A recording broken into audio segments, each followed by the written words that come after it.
Perkenalkan, nama saya Sri Nuryanti Jebua. Saya merupakan mahasiswa Universitas Nias, program studi pendidikan matematika. Nah adik-adik, di video kali ini saya akan menjelaskan tentang kekongruenan. Jangan lupa saksikan videonya ya. Tentang kekongruenan, terlebih dahulu saya akan menjelaskan tentang kompetensi dasarnya, tujuan pembelajarannya. Yang pertama, kompetensi dasar. Ada beberapa kompetensi dasar. Yang pertama, menjelaskan dan menentukan kongruen antar bangun datar.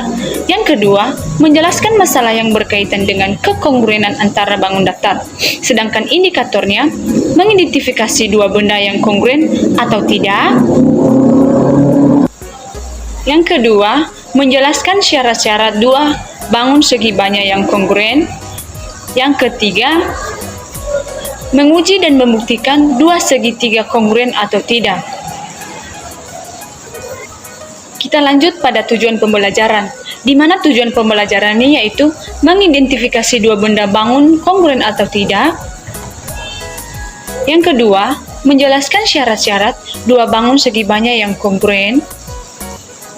Yang ketiga, menguji dan membuktikan dua segitiga kongruen atau tidak. Kekongruenan bangun datar. Di sini gambar di samping kita akan menentukan manakah yang kongruen, mana yang tidak kongruen.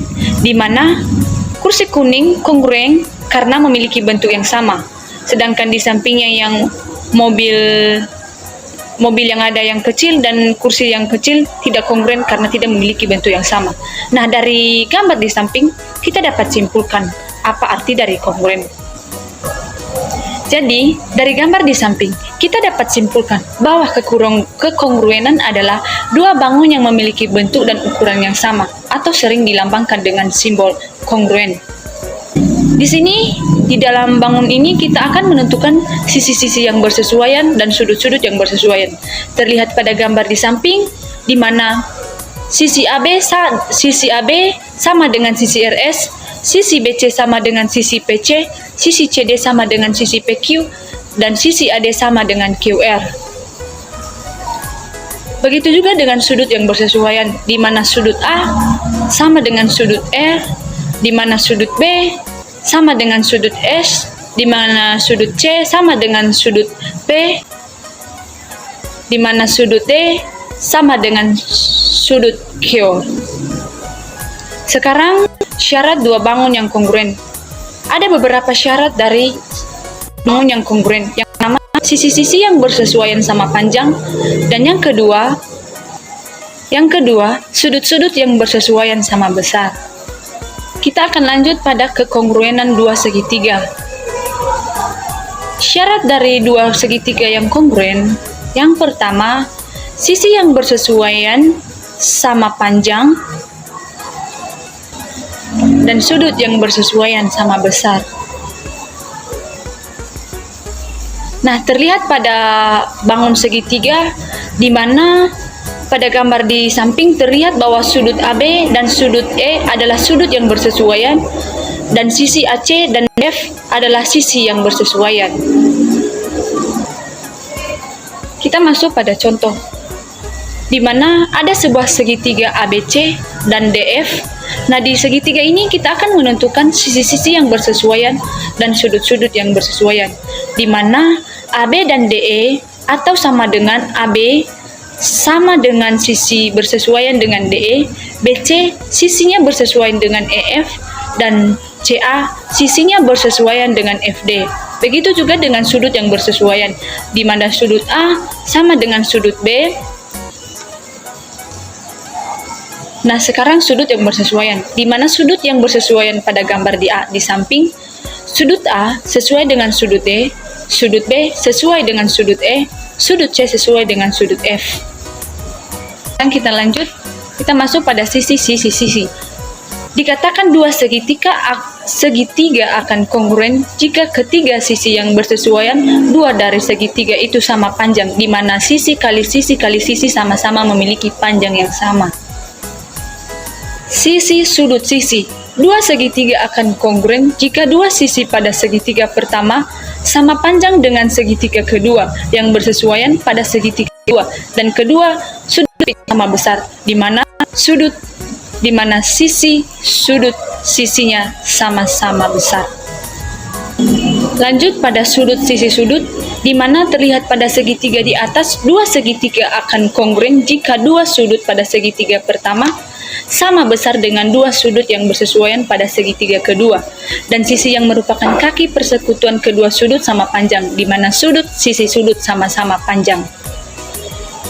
Lanjut pada sudut sisi, di mana pada segitiga di samping dua sudut yang bersesuaian sama besar dan satu sisi yang bersesuaian sama panjang.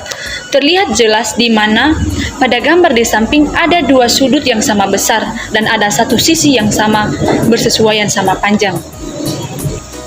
Kita masuk pada contoh, di mana contohnya diketahui trapesium ABC dan trapesium FEHG adalah kongruen. Jika panjang sisi AD sama dengan 12 cm, DC sama dengan 13 cm, dan FE sama dengan 22 cm, maka tentukanlah panjang EH. Terlebih dahulu kita akan menggambarkan sebuah bangun yang kongruen. Kita akan menentukan panjangnya, di mana panjang dari AD sama dengan 12, DC sama dengan 13, dan EF sama dengan 22. Lanjut kita akan menjawab yang dimana tadi yang akan dicari EH. EH sama dengan CB, karena CB juga masih belum diketahui panjangnya, sama dengan akar dari AB dikurang CD kuadrat ditambah AD kuadrat. Kita dapat substitusikan nilai AB-nya, di mana nilai AB-nya tadi 22 dikurang 13 kuadrat ditambah 12 kuadrat. Lanjut, akar dari ketika sudah ditambahkan 22 dikurang 13 pangkat 2 ditambah 12 pangkat 2 menghasilkan akar 9 kuadrat ditambah 12 kuadrat. Akar dari 9 kuadrat ditambah 12 kuadrat menghasilkan akar 81 ditambah 144, di mana 9 kali 9 menghasilkan 81 dan 12 dikali 12 menghasilkan 144. Ketika 81 ditambah 144 menghasilkan 225. Nah, akar dari 225 adalah 15. Jadi, panjang EH sama dengan 15. Kita lanjut pada contoh kedua. Perhatikan gambar di samping. Buktikan apakah segitiga ADC kongruen dengan segitiga BCE. Buktikan apakah segitiga ADC dan segitiga BCD di atas kongruen. Nah, kita akan membuktikannya dengan diuji berdasarkan sisi AC, sisi BC, sisi AD, sisi BD, sisi DC, sisi DC. Karena memenuhi syarat kekongruenan sisi kali sisi yang bersesuaian sama besar, maka segitiga ACD kongruen dengan segitiga DCB. Kita akan menghitung sudut-sudut yang bersesuaian sama besar, di mana terlihat pada gambar sudut yang sama besar, yaitu sudut A sama besar dengan sudut B, sudut D sama besar dengan sudut D, sudut C sama besar dengan sudut C, di mana sudut DAC sama besar dengan sudut BDC, sudut ADC sama besar dengan sudut BDC, sudut ACD sama besar dengan sudut BCD.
maka kedua segitiga ACD kongruen dengan segitiga DCB.